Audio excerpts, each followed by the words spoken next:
Hello दोस्तों, Hindi mirror पर से आपका स्वागत है। दोस्तों, आज की वीडियो का जो हम कंटेंट लेकर आए हैं वह यूजीसी का ही है और यूजीसी की जो यूनिट आपकी 7 है उससे संबंधित आपके प्रश्न हैं। इससे पहले यूनिट 6 हम करा चुके हैं, उसके भी आप प्लेलिस्ट में जाकर वीडियोस देख सकते हैं। हमने आपकी जो यूनिट 6 है उससे संबंधित हमने 2 वीडियो अपलोड की हैं, जिसमें हमने 50 क्वेश्चंस आपको कराए हैं उपन्यास से। और वो 50 क्वेश्चंस बहुत ही महत्वपूर्ण हैं, उनको आप ज़रूर देखिए। अब यूनिट 7 से भी जो कहानी आपकी यूनिट है यूनिट 7 उससे संबंधित भी आपको 50 क्वेश्चंस ही कराए जाएंगे, जो कि आपको 2 पार्ट में मिलेंगे। तो चलिए शुरू करते हैं पहले पार्ट के जो 25 क्वेश्चन हैं उनको। चलिए देखते हैं पहला प्रश्न है, हिंदी कहानी के उद्भव और विकास में किस साहित्य का विशेष योगदान रहा है? बांग्ला साहित्य, संस्कृत साहित्य, कन्नड़ साहित्य या फिर इनमें से कोई नहीं। ये तो एलिमिनेट हो ही जाएगा, आपको बता रखा है। लेकिन अब हमें देखना है बांग्ला का है, कन्नड़ का है या फिर संस्कृत साहित्य का किसमें हिंदी कहानी के उद्भव और विकास में विशेष योगदान है। तो पहले का आप लगा लीजिए बांग्ला साहित्य। ठीक है, बांग्ला साहित्य का विशेष योगदान रहा है। नेक्स्ट क्वेश्चन है, हिंदी कहानी का विकास पित्र किस पत्रिका के माध्यम से माना जाता है? जो हिंदी कहानी आई और उसका विकास कैसे हुआ, इस पर कौन सी पत्रिका से पता चलता है? हिंदी प्रदीप से, कवि वचन सुधा से, सरस्वती से या फिर इनमें से कोई नहीं। तो इसको तो एलिमिनेट कर दीजिए। तो दूसरे का अगर आप आंसर सोच रहे हैं सी, तो बिल्कुल सही है, सरस्वती पत्रिका से हिंदी का विकास हुआ था। नेक्स्ट क्वेश्चन है, रामरतन भटनागर ने किसकी कहानी को हिंदी की प्रथम कहानी माना है? रामरतन भटनागर ने किसकी कहानी को हिंदी की प्रथम कहानी माना? सदा सुखलाल की, सदल मिश्र की, मुंशी इंशाअल्लाह खां की या फिर इनमें से कोई नहीं। तो इसको तो एलिमिनेट कर दीजिए। तो जो रामरतन भटनागर जी ने उन्होंने हिंदी की प्रथम कहानी मुंशी इंशाअल्लाह खां की, जो कौन सी कहानी है पता है ना आपको, इनकी रानी केतकी की कहानी। नेक्स्ट क्वेश्चन देखते हैं, दुलाई वाली कहानी को प्रथम कहानी मानने वाले कहानीकार हैं? कौन है? राम दुलारी वाजपेयी, राय कृष्णदास, रामकृष्ण दास, श्याम कृष्ण दास। तो जो दुलाई वाली है उसको प्रथम कहानी माना है राय कृष्ण दास ने। और आपको बताते हैं ये वाला जो क्वेश्चन है असिस्टेंट प्रोफेसर का जो एग्ज़ाम हुआ था अभी UPHESC, वहाँ भी ये प्रश्न पूछा गया था। नेक्स्ट क्वेश्चन है, निम्नलिखित में से किसे हिंदी की पहली कहानी माना जाता है? अभी तो हमने अनुसार देखा कि किसके अनुसार पहली कहानी है ना। अब हमें देखना है कि हिंदी की पहली कहानी किसे ही माना गया है। सब सर्वसम्मति से इंदुमती को, रानी केतकी की कहानी की, दुलाई वाली या इनमें से कोई नहीं। तो इसको तो एलिमिनेट कर दीजिए। अगर आप 5वीं का सोच रहे हैं ए इंदुमती, तो बिल्कुल सही है। ये बताइए इसके लेखक कौन है और जो है इंदुमती को किसने प्रथम कहानी माना है, ये भी बताइए। नेक्स्ट क्वेश्चन देखते हैं, प्रेमचंद पूर्व यानी कि प्रेमचंद से पहले जो युग था उसके साहित्यकार कहानी की अपेक्षा किस ओर ज़्यादा सक्रिय थे, यानी कि किस ओर ज़्यादा वो किसको आधार बनाकर सबसे ज़्यादा कहानियाँ लिखते थे? तो किसकी तरफ थे वो प्रेमचंद से पहले? नाटक, निबंध, उपन्यास या ए भी दोनों? यानी कि जो प्रेमचंद से पहले साहित्यकार थे कहानी की अपेक्षा, यानी कि कहानी कम लिखते थे, लेकिन उनमें से वो नाटक लिखते थे, उपन्यास लिखते थे या फिर निबंध लिखते थे। तो आपका जो 5वें का 6ठे का जो आंसर जाएगा वह जाएगा डी, ए बी दोनों, यानी कि नाटक और निबंध। प्रेमचंद जी से पहले सबसे ज़्यादा नाटक लिखे गए और निबंध लिखे गए, कहानी इतनी और उपन्यास नहीं लिखे गए। ये प्रेमचंद जी के युग में लिखे गए हैं। चलिए आगे देखते हैं, निम्नलिखित में से प्रेमचंद पूर्व युग के कहानीकार हैं? यानी कि प्रेमचंद जी से पहले युग के जो कहानीकार हैं, माधव प्रसाद मिश्र, इलाचंद्र जोशी प्रसाद यानी कि जयशंकर प्रसाद, भारतेंदु जी। तो बताइए जल्दी से कौन सा आंसर हो जाएगा। अगर आप सोच रहे हैं प्रेमचंद जी से पहले के जो कहानीकार हैं माधव प्रसाद मिश्र है, तो बिल्कुल सही है। नेक्स्ट क्वेश्चन है, शिव प्रसाद सितारे हिंद द्वारा अनुदित कहानी है? अनुदित तो सभी जानते हैं। अब जैसे भाषाओं के बारे में पूछा गया था तो उसमें बांग्ला भाषा से बहुत ज़्यादा अनुवाद हुआ है।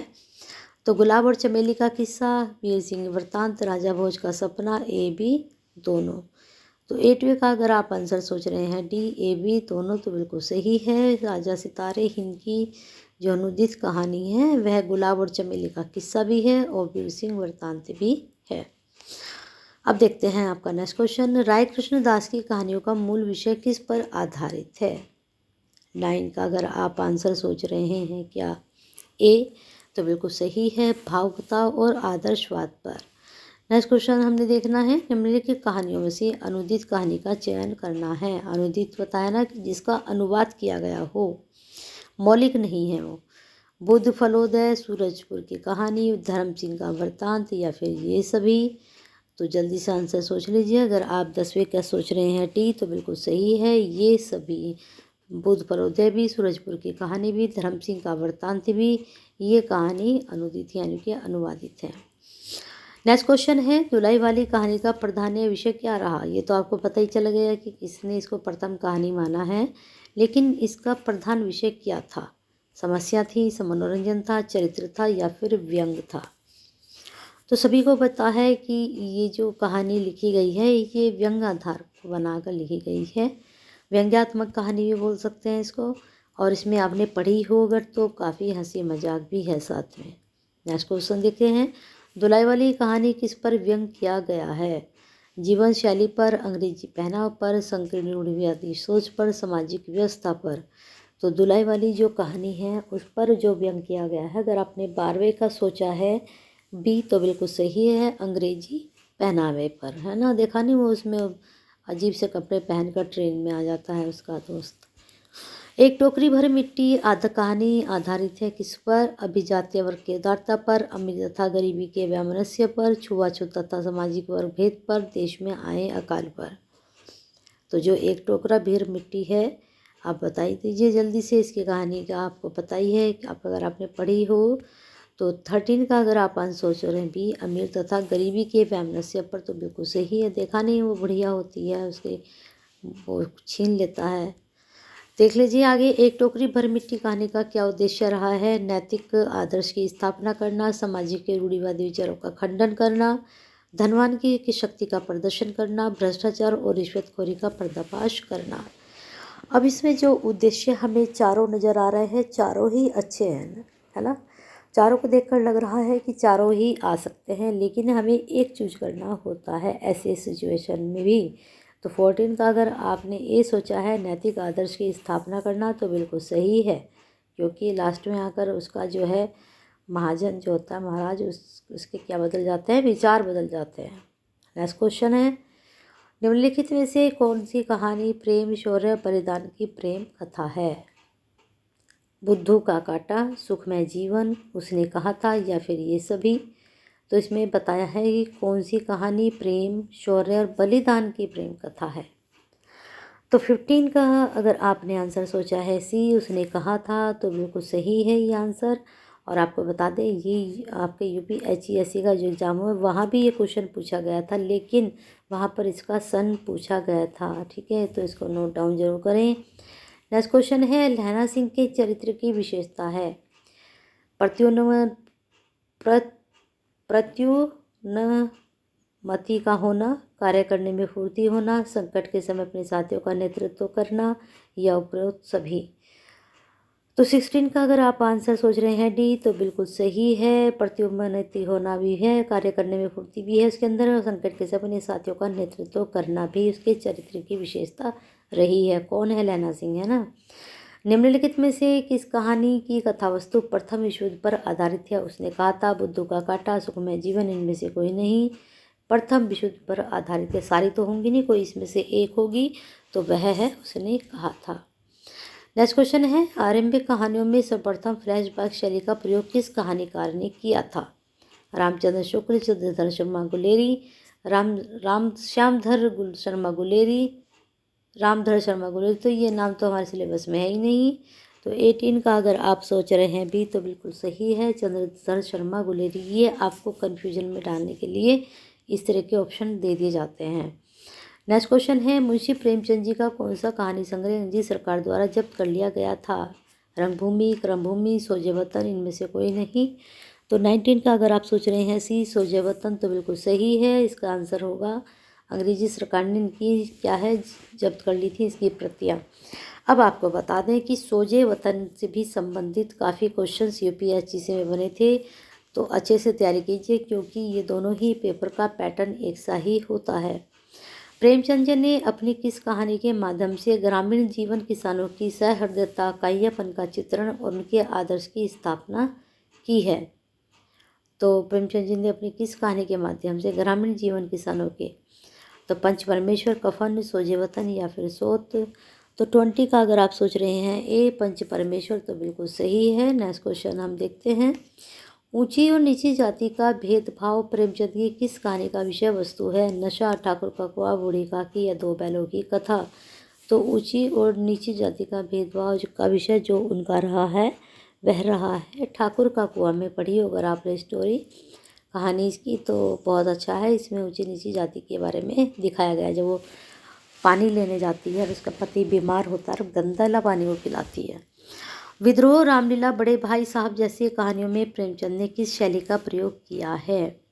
विद्रोह, रामलीला, बड़े भाई साहब, ये कहानी अगर बड़े भाई साहब तो बहुत अच्छी कहानी है इनकी।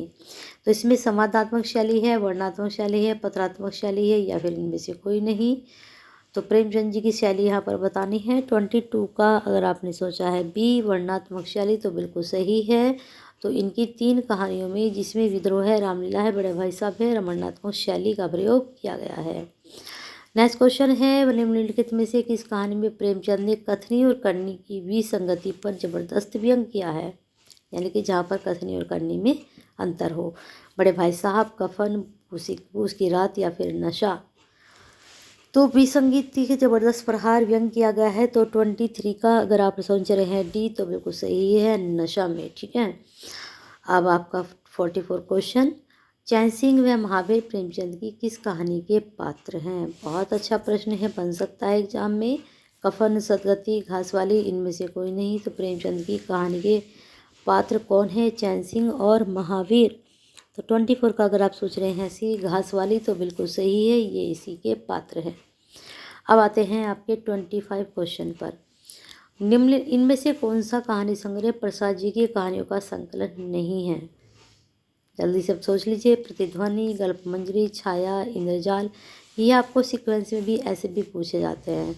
मैंने एक सेपरेट आपका क्वेश्चन यहाँ पर पूछ लिया है, तो बता दीजिए इसका आंसर क्या होगा। इनमें से कौन सा कहानी संग्रह प्रसाद जी कहानियों का संकलन नहीं है? तो 25 का अगर आपने सोचा है बी तो बिल्कुल सही है, गल्पमंजरी उनका नहीं है। तो कमेंट बॉक्स में ज़रूर बताएं कि गल्पमंजरी किसके द्वारा लिखा गया है। बाकी प्रतिध्वनि, छाया, इंद्रजाल ये प्रसाद जी के कहानी संकलन हैं। तो आपका 26 आपके क्वेश्चन सामने है, तो इसका आंसर सोच के रखिए और गल्पमंजरी का आंसर कमेंट बॉक्स में ज़रूर बताएं। और इसके साथ क्या करना है, एल करना है, एस करना है और क्या करना है, सी करना है। कि लाइक्स, सब्सक्राइब और कमेंट।